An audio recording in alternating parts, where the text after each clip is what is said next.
mobil ini jauh lebih enak daripada Alphard. Jauh. Lu boleh milih nih dari ujung atas sampai ujung bawah. Terserah lu mau lu bikin kayak apa. Kalau menurut gue sih ini lebih enak daripada Alphard. Tapi sebenarnya ketika lu bawa nih, misalnya maksudnya ketika mobil ini lu pakai menjadi mobil keluarga, lu bawa yang nyetir, Anda tidak berasa jadi driver gitu. Anda masih bisa enjoy bawanya karena memang mobil ini masih enak gitu. Cuman jeleknya si Foxy ini perawatannya cukup mahal. Kenapa saya beli ini? Karena saya merasa Honda Odyssey enak dibawa juga. Sampai lu bawa keluarga juga. Cuman memang satu, dalamnya gede. Lu bisa, dan kursinya itu lucu-lucu gitu loh, lu bisa hadepin kemana-mana. Jeleknya, semuanya sesuai keinginan dan sesuai fungsi, ya kan? Kalau saya sih, saya tetap memilih sih. Cari bengkel mobil yang tepat, ayo ke dokter mobil aja. Jujur, cepat dan juga lengkap, ayo ke dokter mobil aja. Kualitas yang terbaik, harga juga bersahabat. Percayalah, di dokter mobil pasti beres. Hai lovers, balik lagi dengan channel Dokter Mobil. Kali ini saya akan membahas deretan MPV premium alternatif dari Toyota Alphard. Nah, seperti yang kita tahu, Toyota Alphard memang menjadi trendsetter untuk MPV premium di seluruh dunia, ya kan?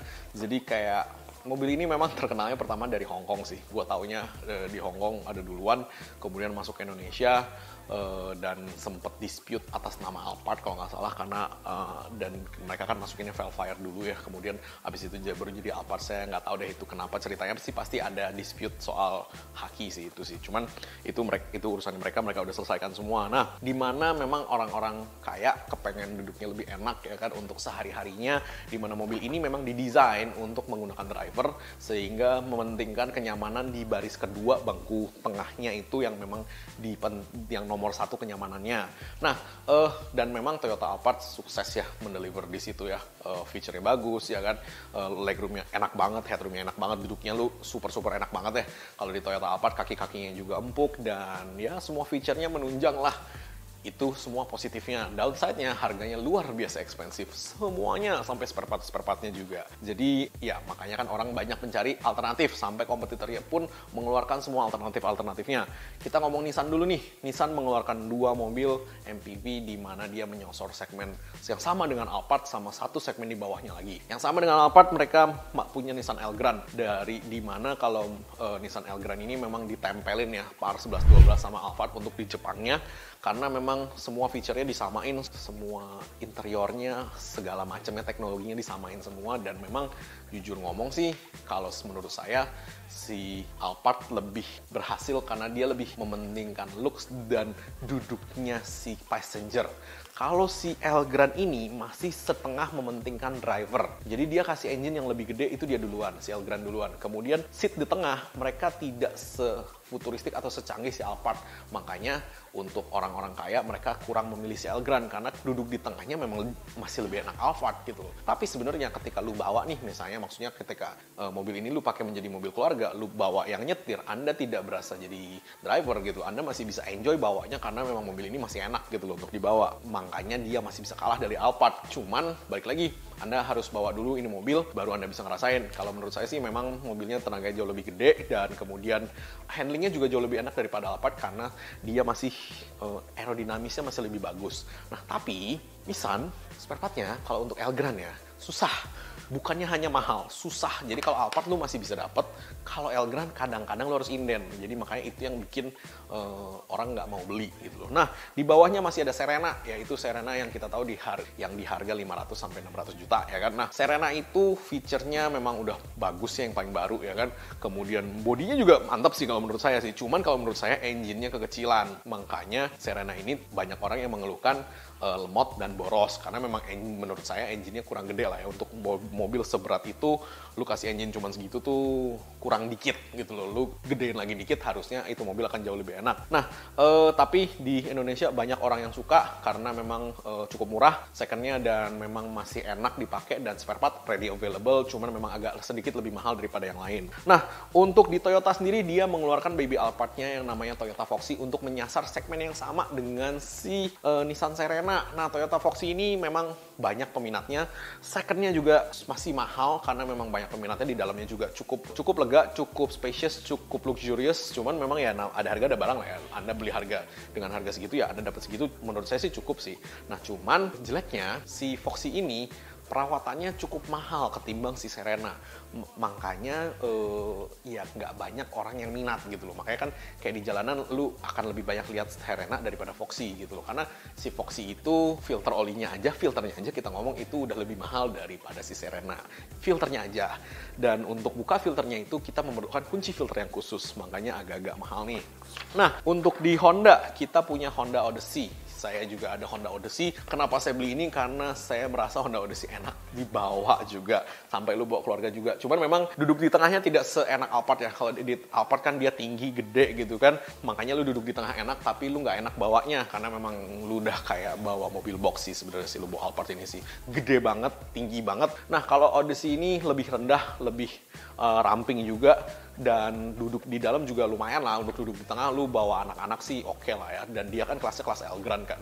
Kelas Nissan Elgrand kan. Jadi memang mesinnya juga oke. Yang Earth Dreams yang baru 2400 cc dengan tenaga yang cukup gede kalau menurut gue. Dan cukup ngirit loh. Jakarta sampai Solo tuh cuma 1 tangki loh sebenarnya. Kalau Anda bawanya bener ya gitu loh. Jadi nggak terlalu boros sih kalau menurut saya. Dan bawanya tuh masih fun gitu loh bawanya. Untuk kenyamanan ya nggak bisa ditanding lah ya sama Alphard ya. Saya tahu Alphard enak banget duduk di tengahnya. Balik lagi sesuai fungsi Anda mau bawa di mobil atau Anda mau jadi penumpangnya di mobil gitu loh. Tapi mobil ini masih menjadi option untuk saya beli karena memang handlingnya yang enak dan bawanya juga masih enak. Nah, untuk dari Mercedes-Benz ada V-Class. Mercy V-Class ini memang jarang. V-Class ini kan transporter ya. Jadi sebenarnya kalau Anda beli Mercy yang V-Class ini Anda bisa desain di dalamnya mau seperti apa. Kalau untuk kelas kenyamanan, jujur kalau Anda bisa ngedesain mobil ini jauh lebih enak daripada Alphard. Jauh. 1 suspensinya lebih bagus, 2 peredamannya lebih bagus, 3 handlingnya lebih bagus, 4 ya balik lagi kalau interiornya kan kalau lu beli Mercy, lu udah pernah beli Mercy, lu tahu nih, lu boleh milih nih dari ujung atas sampai ujung bawah, terserah lu mau lu bikin kayak apa. Nah, makanya dari sisi harga juga fluktuatif nih. Kalau lu pilihnya yang bagus-bagus ya otomatis bisa jauh lebih mahal dari Alphardnya. Si Alphard juga, tapi balik lagi Mercy tetap Mercy, Toyota tetap Toyota ya kan.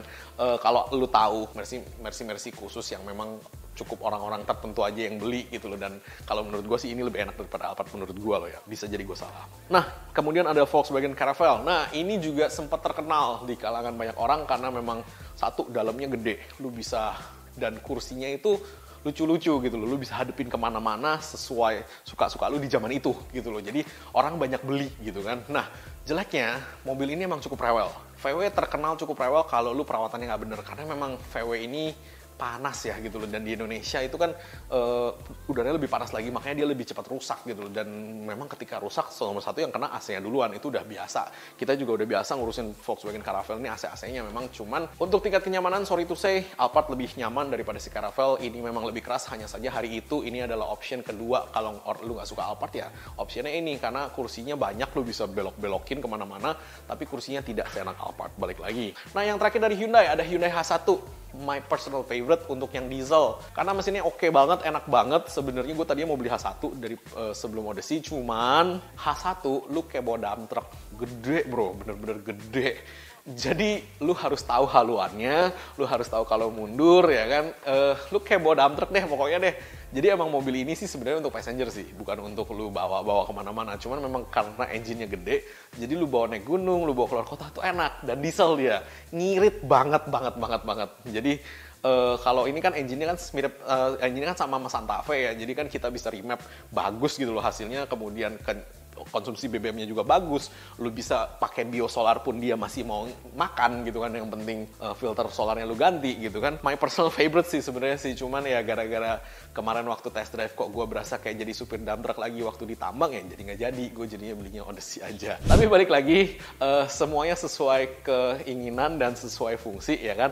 Kalau saya sih, saya tetap memilih si Odyssey dari semua ini karena saya sudah cobain satu-satu nih gitu loh. Untuk mobil yang saya bisa bawa keluar kota untuk keluarga gitu kan. Karena kan sekarang banyak pandemi COVID. Saya agak nggak mau bawa keluarga naik pesawat atau naik transportasi umum karena saya tidak bisa mengontrol environment-nya. Makanya saya beli mobil agak gede supaya saya bisa bawa keluarga. Dan enaknya Honda Odyssey itu baris paling belakang ketika Anda lipat itu flat sama lantai. Dimana yang lain-lain enggak. Jadi kayak Alphard gitu lu nggak bisa flat karena dia kursinya ada di atas. Hyundai pun nggak bisa, Caravelle nggak bisa, Mercy nggak bisa, Serena nggak bisa, Foxy nggak bisa, Elgrand juga nggak bisa. Nah makanya ketika misalkan lu cuman sedikit ya, satu keluarga cuma 5 orang, belakangnya itu lu flatin, itu bagasi lu tuh luas banget deh. Jadi ya itu gitu loh, makanya salah satu alasan kenapa saya belinya Honda Odyssey. Cuman balik lagi, Anda bisa tulis di kolom komentar di bawah ini kenapa Anda suka mobil itu masing-masing dan saya akan baca satu-satu. Oke? Thanks. Jangan lupa subscribe, like, dan komen di YouTube kami. Thanks.